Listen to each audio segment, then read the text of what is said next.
구독은 의리, 좋아요는 사랑입니다. 감사합니다.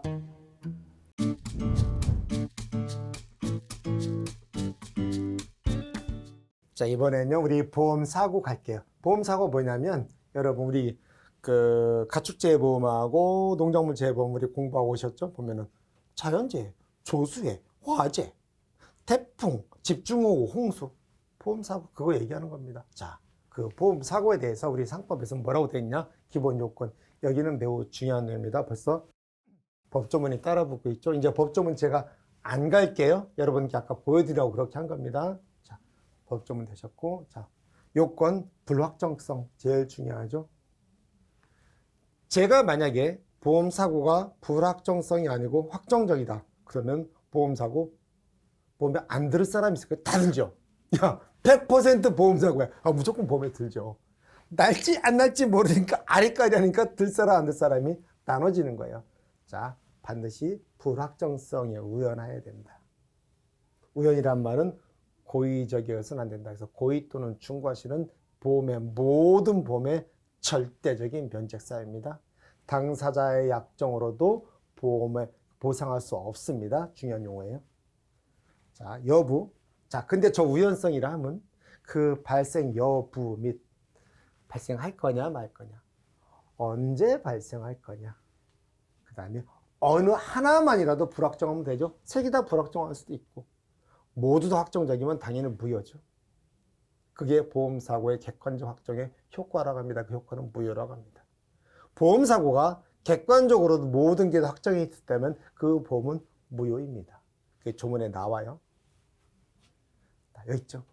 자, 객관적으로 확정되었으면 무효라고 했습니다. 그런데 객관적으로 확정됐다는 말은 저 발생 여부, 시기, 방법에 대해서 다 알고 있어. 세상 모두가 다 알아. 그런데 세상 모두가 다 안다 할지라도 여기입니다. 당사자 누구? 계약자, 보험자에는 둘만 몰라. 멍청이들이죠. 세상 다 알고 있는데 세상 모두가 다 발생 여부, 시기, 방법 다 해서 그거 사고 다 났는데? 그런데 객관적으로 확정, 세상 사람 다 객관적으로 확정, 저거는 객관적으로 확정되면 무효입니다. 조문에 나와요. 무효로 한다. 다만 당사자, 계약자, 피보험자, 보험회사가 모른다. 주관적으로 불확정. 말 어렵게 썼죠. 주관적으로 불확정하면은 걔들만 모른다. 계약자, 피보험자가 지들끼리 남들은 다 아는데 지들만 불확정하다, 모른다. 그러면 어떻게 된다? 그 보험계약은 유효로 한다. 여러분, 제가 이렇게 왜 얘기 떠들었을까요? 제가 드린 말씀 다 이해했다면 이 조문이 상법에서 굉장히 어려운 조문이에요. 말을 더럽게 어렵게 해놨어요. 잘 볼게요. 요건 제가 조문 한 번 더 같이 봐드릴게요. 지금 한 번 봐드리면 다음에 강의 어려우실 때 다시 이 부분 다시 와서 체크하시다가 반드시 확인해 보세요. 또한 중요하죠. 이 판단 시기. 확정이냐 불확정이냐 판단하는 시기는 보험계약 당시를 판단한다. 상법 644조 가볼게요. 상법 644. 이 조문이 굉장히 중요한 지문입니다, 여러분. 644. 자, 여러분, 이 조문 앞으로 저도 처음에 그랬습니다만은 수도 없이 봐도 4번 봐도 5번 봐도 이해를 못했어요. 저도 강의를 수십 번 하고 준비를 하면서 녹아났습니다. 이게 머릿속에 녹아나지 않으면 제가 설명을 못해요. 말씀드립니다. 자, 보험사고에 객관적으로 확정된 효과, 그 효과가 어떻다고? 무효라고. 이거요. 644의 저희 제목은 보험사고가 객관적으로 확정됐다면 무효로 한다가 이 조문의 제목입니다. 되셨나요? 자, 이 상태에서 여기를 딱 슬래시로 끊습니다. 끊고 그러나 바트죠. 당사자 쌍방, 계약자고 보험회사 둘만 몰랐어요. 여기 또 피보험자까지 포함이죠. 당사자 쌍방, 계약자, 보험회사, 피보험자 싹 잡아서 그냥 당사자입니다. 보험계약의 당사자. 우리 배웠죠. 얘들이 몰라. 세상 사람 다 객관적으로 세상 모두가 다 알고 있어. 근데 얘네만 몰라. 그러면 그러하지 않아다가 무슨 뜻? 무효로 하지 아니하다. 유효로 한다. 완벽하죠. 아마도 이 조문을 저보다 더 명쾌하게 해석하시는 분은 없을 것 같아요. 이게 여러분 조문 내려받으시는데 어떻게 해요? 써놓으시면 되잖아요. 빨갛게. 조문에는 시험에는 이 지문 그대로 내서 어딘가를 바꾸겠죠. 자, 출제자가 바꾸는 거 포인트 딱 정해져 있지 않을까요? 자, 여기를 바꾸겠죠. 바꾸면 여기를 바꿀 거고요. 그다음 뭐 무효나 뭐 여기나 여기를 바꾸겠죠. 그다음에 당사자 쌍방과 뭐 다른 사람 놓고. 그다음에 또 포인트 하나 볼게요. 자, 색깔을 또 바꿔서 이 조문은 완전히 인수분해, 원자분해 정도 해야 됩니다. 자, 계약 당시를 알고 있죠? 대전제가 무효다. 그런데 보험 사고가 이미 발생했습니다. 우리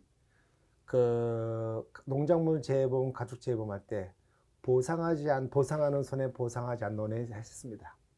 보상하지 않는 손해 중에 계약 당시 이미 발생한 피해라고 다 했을 겁니다. 모든 보험에서 계약 당시 이미 발생한 피해는 보상하지 않습니다. 그런데 거기에 단서 조항으로 이런 말이 없죠. 그때는 그냥 무조건 보상하지 않습니다. 무효고 나발이고 죄송합니다. 거친 말 써서 무효고 뭐고 간에 무조건 보상하지 않습니다. 이미 보험 사고가 이미 발생했어요. 아니 이미 발생한 사고 알고 보험에 들면 그게 보험입니까? 아니죠. 사기죠. 다음에 발생할 수 없는 것인데 예를 들어서 저기 안드로메다 공주가 내년에 나랑 와서 결혼해 준대. 이게 발생할 수 있을 것이가. 그럼 말도 안 되는 사고를 보험의 목적으로 보상하는 사고를 했다면 역시 그것도 무효로 하겠다. 그런데 당사자가 칠푼이라 몰라. 안드로메다 공주가 우리나라에 자기랑 결혼할 거라 몰라. 진짜 그런 줄 알고 있어. 그럼 유효로 하겠대. 상법에서는. 그러나 우리가 농작물 재해보험 가축조법에서는 이 단서 조항이 없어요. 이렇게 보시면 되겠고. 됐습니다. 644조는 제가 볼 때 가장 어려운 지문 중에 5손가락 안에 드는 지문이에요. 상법 전체에서. 왜? 그것도 출제는 100%입니다. 출제 확률은 이 지문은요. 자, 됐습니다. 그래서 반드시 매번 제 교재 나올 때마다 무조건 매번 오늘 이번 시간 이거 강조 많이 하네요. 자, 됐죠? 자, 다 하시고. 이번에는 저 발생 가능성입니다. 또 나오죠. 계약 체결 당시 이미 발생했거나 절대로 발생 없는 사고는 사고가 될 수 없죠. 그러면 무효라고 했잖아요. 됐고. 다음에 이게 적법해야죠. 고의 사고는 당연히 무조건 보험 사고가 되겠지만 절대적 면책사유죠. 이거 말장난이고 넘어가시면 됩니다. 당연히 특정이 돼야죠. 한정이 돼야죠. 특정 한정이 안 되면은 뭐 보험회사가 무한정 모든 범위 다 보상한다? 말이 안 되죠. 됐고. 자, 이제 입증 책임 요것도 조금 가끔 지문에 나오는 내용이에요. 자, 사고에 대해서 보험 사고가 났습니다. 그럼 누가 입증해요? 사고가 났다고. 누가 입증해야죠? 계약자, 피보험자 입증해야죠. 뭐 사고 났는데 그래서 사고 발생 통지 의무가 바로 입증 책임과 관련이 있어요. 그래서 여기 계약자, 피보험자가 보험회사님 여기 사고 났어요. 전화 걸죠? 입증 책임의 문제. 그 다음에 입증할 때는 구체적으로 뭘 해냐면 그 사고가 화재가 담보위험 화재 보상한다고 했잖아. 그로 인해 불나서 우리 축사가 다 탔어. 그거를 계약자, 피보험자가 적극적으로 알려줘야 돼요. 시간, 날짜, 장소, 사진까지 다 구체적으로 다 얘기하죠. 다 물어보잖아요. 언제, 어떻게, 몇 시에, 누가 있었어 이런 겁니다. 됐죠? 다음에 요건 이제 민법적인 거 넘어가시고 두 번째. 그러나 면책사유와 부지급사유 항상 주장하는 자가 내가 그걸 주장함으로 해서 이득을 보는 자가 입증 책임을 집니다. 보험금을 탐욕해서 사고가 발생했고 그 사고로 손해가 발생했다. 누가 이득을 보죠? 계약자가. 그걸 알려줘야 보험금을 타서 내가 이득을 보는 거니까.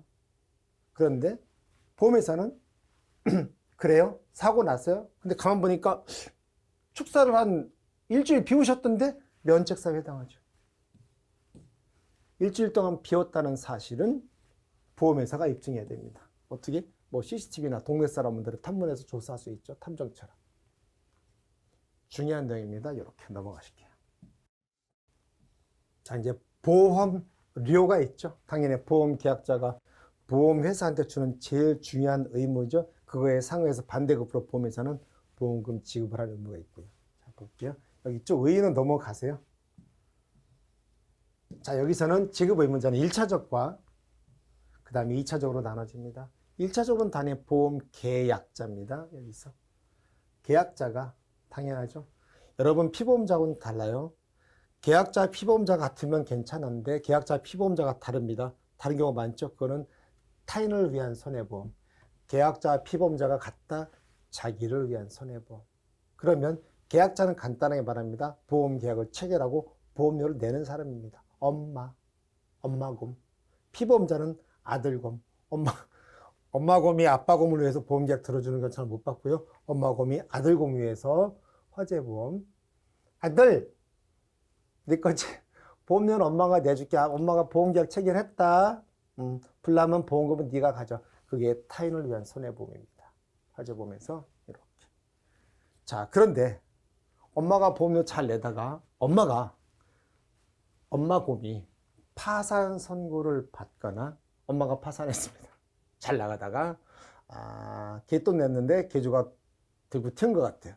또는 보험료 지급지체죠. 키워드입니다. 엄마곰이 파산 선고 지급지체 두 가지 키워드 그랬을 때에는 그 다음에 2차적으로 엄마곰이 돈을 못 내게 된 상황이 된 거예요. 그때에는 보험수익자, 이건 인보험이죠. 보험수익자, 인보험에서 보험수익자는 보험금을 청구할 수 있는 권리자입니다. 보험금 청구권자예요. 인보험에서. 손해보험은 누구죠? 피보험자입니다. 여러분 이거 손해보험의 보험금 청구권자는 피보험자예요. 계약자 아닙니다. 아들곰이에요. 피보험자가 지급할 의무가 있다. 다만 여기에는 단서조항이 하나 붙어요. 그게 중요한데 조문 한번 보고 갈게요. 여기서 우리 639조 사망 보기 전에 639조 왔어요. 제목이 뭐죠? 타인을 위한 손해보험입니다. 보험이지만 우리 뭐하고 있어요? 우리 손해보험 하고 있잖아요. 손해보험 통칙하고 있잖아요. 타인을 위한 손해보험은 엄마곰, 아들곰, 계약자와 피보험자가 다릅니다. 그러니까 타인을 위한 거죠. 자, 계약자는 엄마곰은 위임을 받거나 아들곰이 시킨 거 엄마 보험료는 엄마가 좀 내주라.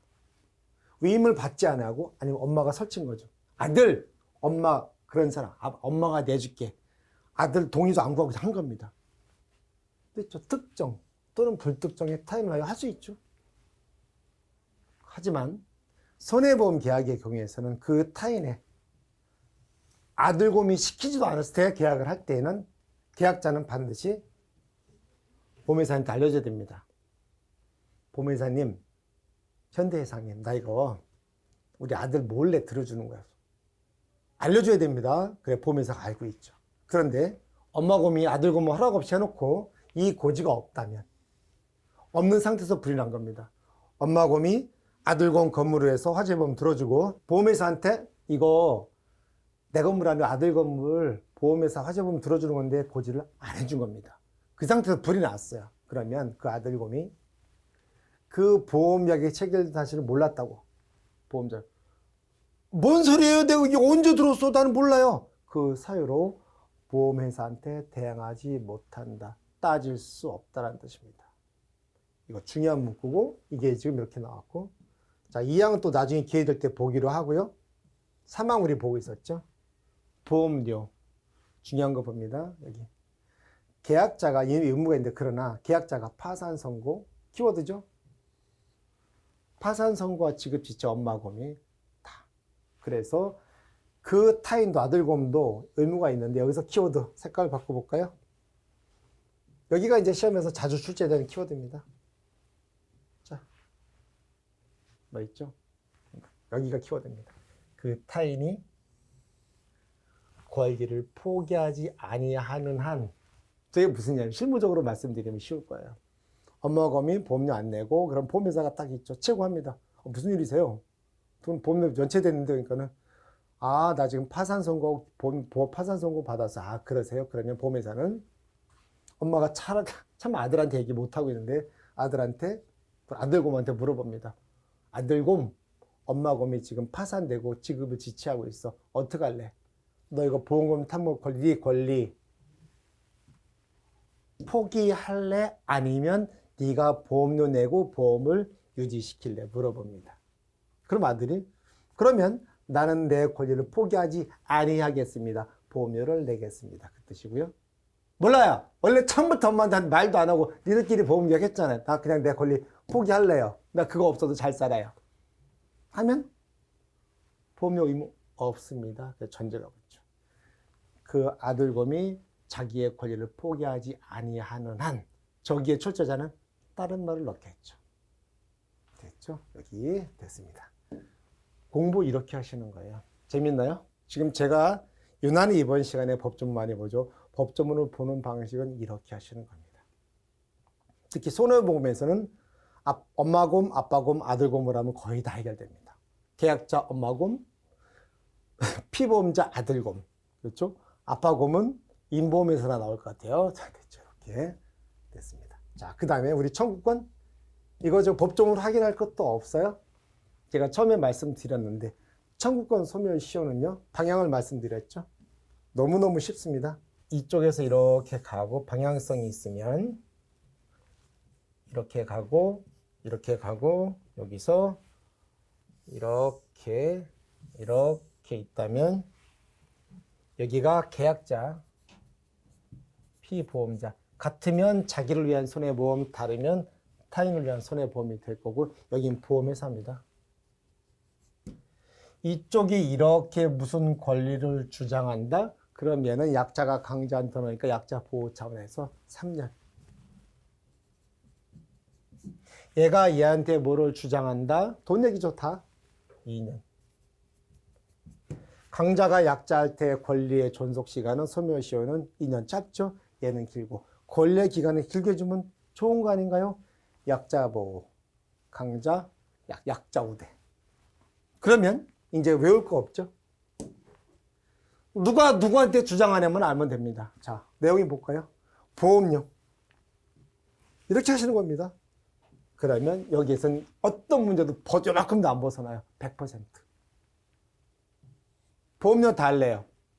보험료 누가 누구한테 달라고 그러죠? 보험회사가 계약자한테. 보험료 좀 주세요. 강자가 약자한테. 2년. 끝. 앞으로 소멸시효는 따로 얘기 안 합니다. 그렇잖아요. 끝난 거라고. 이 한마디로 끝이에요. 저거 서브노트 만들 일도 없잖아요. 처음에 만들었다 하면서 막 이거 서브노트 만들 일이 아니네. 그건 막 외우는 분이 있어요. 완벽하죠? 됐습니다. 자, 여기 시간이 이번 시간 많이 하다 보니까 그 시간이 상당히 지났어요. 그래서 좀 많이 더 있네요. 다음 시간에 문제풀이 해야 되니까 이번 시간 여기까지 하고 또 다음 시간에 우리 어디죠? 감액 청구부터 갈게요. 감사합니다. 고생하셨습니다.